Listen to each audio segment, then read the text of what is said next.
وعلیکم السلام ورحمت الله وبرکاته. یو ورور پوښتنه کړې چې د یوې ښځې بچی پیدا سوی ده او پس له 3 ورځو نه یې وینه قطعه سوې ده. محترمه، نفاس چې ده اکثره اندازه د نفاس خو چې ده هغه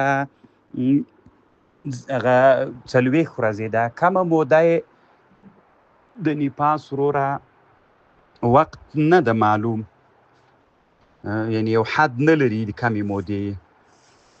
نو اوس خو که 3 ورځو نه بعد وینه قطعه سوې ده، دلته یوه خبر شته که دا ښځه روژه ونیسي وروره، دا روژه یې نه صحیح کېږي. که بیرته بیا عود پې باندې راوکړي نو نور منځونه دا دې کوي، ځکه چې فی الحاله بنده ده.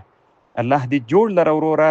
خو که بیا تر 40 ورځو نه مخکې راوګرځېده دا بیا نفاس ده وروره. الله دې ښه لره کامیاب اوسي.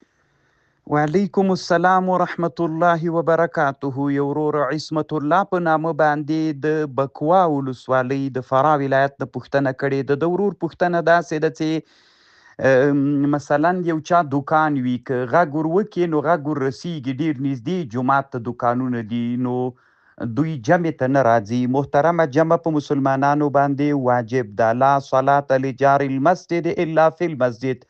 همسایه د جومات لمونځ نه صحیح کېږي مګر په جومات کې. جمع محترمه په مسلمانانو واجبه ده. الله دې ښه لره، باید دغه مسلمانان ورته تشویق کړل سي. الله دې ښه لره جوړ اوسي. وعلیکم السلام ورحمت الله وبرکاته. یو ورور عمر حمزه حقانی په نامه پوښتنه کړې ده. د دغه ورور پوښتنه دا ده چې تعذیر بالمال څنګه ده. محترمه وروره، دا یوه مفصله مسئله ده.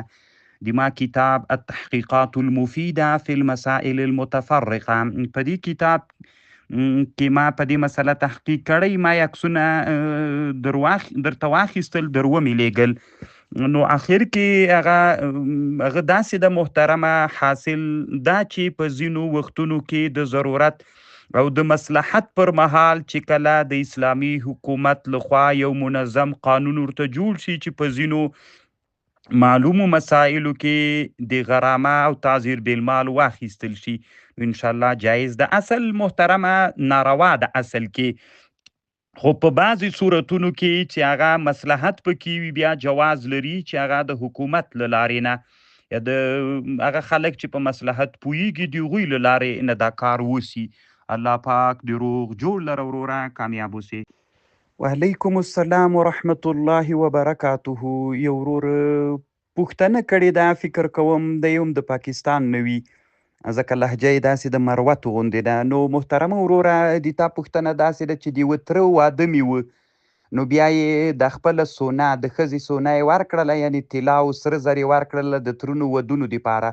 اوس یې بیرته ترې غواړي، خود به یې ترې غواړي. محترمه، نو دا خو د ښځې حق دی، څه حق لري چې د ښځې مال د تره په واده کې ورکوي؟ الله دې جوړ لره، د نورو ترونو هېڅ حق نشته پکې وروره.